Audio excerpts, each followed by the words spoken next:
गटारी स्पेशल मस्त झणझणीत चिकन रस्सा बनवूया.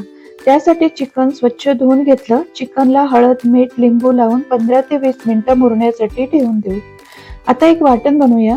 त्यासाठी कांदा, सुकं खोबरं, लसूण, आलं, हिरवी मिरची, कोथिंबीर हे सर्व भाजून मिक्सरला याचं बारीक वाटण करून घ्यायचं. करी पॅनमध्ये तेल गरम करून यात तमालपत्र, जिरे, कांदा, टोमॅटो परतून घेऊ. मग आवडीप्रमाणे मसाले आणि चिकन घालून परतून घ्यायचं. 15 ते 20 मिनिटं आता गरम पाणी घालून चिकन शिजवून घ्यायचे. पूर्ण रेसिपी आपल्या चॅनलवर आहे. मग एका पॅनमध्ये तेल टाकून यात काळा मसाला, चिकन मसाला, लाल तिखट आणि वाटण घालून वाटण तेल सुटेपर्यंत परतून घेऊ. तर पहा इथे चिकन शिजलंय. यात हे वाटण घालून तुम्हाला जेवढा रस्सा पाहिजे तेवढं पाणी घालायचं. मीठ आणि कोथिंबीर घालून एक उकळी काढायची. मस्त झणझणीत चिकन रस्सा तयार आहे. आवडली ना रेसिपी? चला मग पटकन सबस्क्राईब करा.